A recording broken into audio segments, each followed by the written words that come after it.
You out in 2016, Bernie did not do that well with black voters. Yeah. What do you think is the difference now? Is the message different? How do you think he will improve his standing? He's at 14% according to the polls, and you have Biden at 47%. What do you think can happen that would, in many ways, increase his support in the black community? Well, I don't always trust polls in matter of our community because I always heard about Nielsen ratings and I never seen a Nielsen box in a working class black community.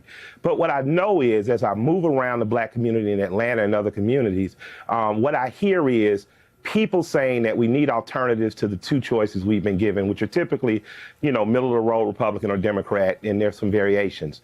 I don't think is starting a revolution. He's continuing a revolution. I think it's the same revolution that Dr. King fought. I think it's the same revolution that the SCLC fought. I think it's the same revolution that Eugene Debs and Lucy Parsons fought. It's a revolution to make sure that the compassionate capitalism or social democracy or whatever you want to look at it as, that it gets exercised in this country. It's a revolution that makes sure that people who are sick get health care. It's a revolution that makes sure that people who don't want to necessarily go to college can go to trade school for free, and people who do go to college isn't burdened by debt. That all affects my community directly. Marijuana decriminalization was something I never thought I'd see in my lifetime. Yet within 4 years, I've seen a nationwide push for it, in big part to his campaign. How does that affect me as the father of a 17-year-old boy? If my son gets caught with marijuana, it could ruin his life for the rest of his life. Now we have an environment where he literally will get scolded as a child and to get a chance to be a fruitful adult without a felony on his record. I think that resonates in our community. Now, the fact of the matter is that you have said, and the campaign, that there's going to be an emphasis in this particular tour on black men. Why black men? Diverting back to my 17-year-old son, I wish to leave this world a world in which he has opportunity, in which working class black, white, gay, straight, Asian, Latino boys across the board, but in particular in my community, black boys need an opportunity. Our girls are going to college and our girls are graduating.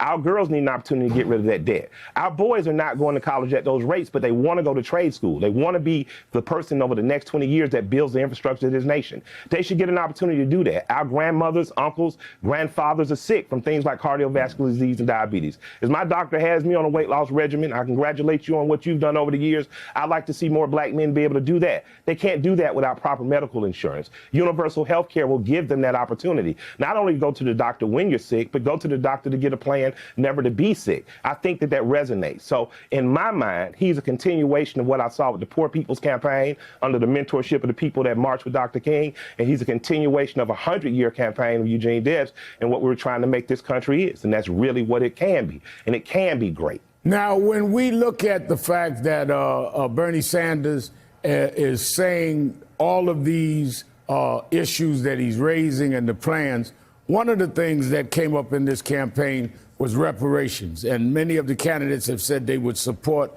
a reparations commission that Congresswoman Sheila Jackson Lee is pushing. Bernie Sanders has said he's not necessarily supporting reparations, that he wants to support the Clyburn plan. How do you respond to that? Man, how I responded is, first of all, saying rest in peace to Representative John Connors. He's someone that had been pushing a bill in particular called H.R. 40 since 1989. Right. And in his lifetime, he got to see us as a community get behind that. Unfortunately, he didn't get to see that bill go through. That bill has been reintroduced with some tweaks and could use some further tweaking. Sanders, I saw within 60 days of pressure from groups not limited to ADOS and COBRA and just regular run-of-the-mill black working class people put the pressure on him. And he was advised by people like me and his campaign co-chair, Nina Turner, that this is something you should reevaluate, you should look at. Within 50 to 60 days, I saw him turn from, I don't know, till I will firmly sign H.R. 40 if elected president. Right. To me, bigger than simply saying, will you give me reparations? I learned in that moment that I have an ally that will take my word, that will trust and depend that I'm telling them the truth, and that will pivot if need be in order for fairness and justice to prevail. And I salute him for that. All right, now talking about black men suffered disproportionately with the omnibus crime bill. Bernie Sanders voted for that bill. We've recently seen Michael Bloomberg apologize for stop and frisk, something many of us were against while he was mayor. Should Bernie apologize for voting for the crime bill? I personally heard him public say that that was something that he regretted doing and telling why, in which they added some type of amendment, I think, in regards to women that may have been in regards to rape or violence toward women.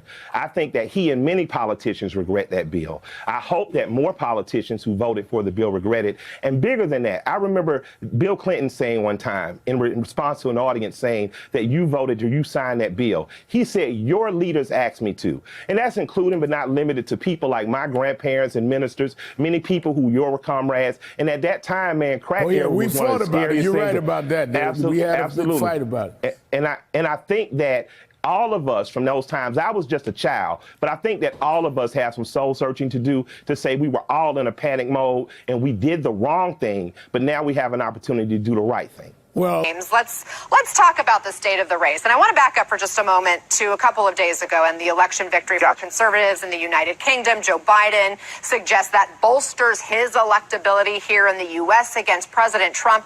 Do you see that as a warning shot to progressive candidates about the party moving too far left? I think that, like the America that dared to stop being colonies and become a country, we need to do the most radical and progressive calls that we can. We need to be radical and progressive in our policy, and we need to not trust, in this moment, fear. We need to not trust saying, let's play it safe. I think we need to play the radical idea that formed America. We need to do that right now and push radical policy. I think that universal health care is doable. I think that wiping away student loans so the next 20 years of students' lives can be invested in making a better America, not just paying back debt, is good. I think trade school is good. I think ending the school to prison pipeline is good. And we have to think that radically in order to come to the solutions that we need as a country to progress. So it explains a lot why you are backing the candidate who is, the revolutionist of sorts, and he's talked about a political revolution. Poll after poll, however, has shown Sanders consistently in second or third. No one can argue that his supporters lack passion for his campaign and his message, but he's not been able to grow his support beyond the teens. Has he hit a ceiling? I'd like to congratulate him on being the most growth in South Carolina, 7% up in South Carolina. He's up amongst millennials as I see. I hear polls, but you never know who's polling. You never know where they're polling and why. What I know is I walk the streets of America as a musician every day. I'm on and off planes every day. Young people are coming up to me as young as 17, like I'm going to be 18 by this election. I'm voting for him. As old as 28 and 35 to say he's re-energized and regaining me interest in voting. I just left a barbershop full of black people in North Carolina. They are intent on voting for Sanders and people like him. We want progress and we want it now. I don't say the word revolutionary in mockery because we are here as a result of the American Revolution. Had not those colonists dared to dream America, we would not be. If Sanders does not dare to dream the dreams that he's dreaming, we will not have the future that I think is possible in 20 years. So I'm with the revolutionary and I'm with the radical policy. You're right. He is popular among the younger demographic, but at age 78, he is the oldest of all the 2020 candidates. And CNN polls this week out of California and Texas show he only has single-digit support with those 65 and older, and not much more than that, even with 45 and older. Historically, the older voters tend to be the most reliable voters. Does his struggle to connect with them concern you? No. I think that a lot of times we vote out of fear and we're told what to do by a couple different television stations. I think that if young people get out locally and door knock and engage people that are the age of their parents and grandparents, we'll see those demographics start to change as well. It's time to set fire to the ground locally. The young people that shake my hand in airports, that stop me in restaurants, are going to be the young people putting on Barney t-shirts and going out and knocking on those doors. I don't think that we should in this moment allow fear to negotiate for us. I think that we should negotiate from a place of firmness, of fairness, and knowing what's possible in 20 years and not living off the fear of the 20 years prior. Next week is the next Democratic primary debate, and only one candidate of color qualified, Andrew Yang. How do you make sense of that? I don't use the term color because my grandparents warned me against the term colored. I don't care what color you are.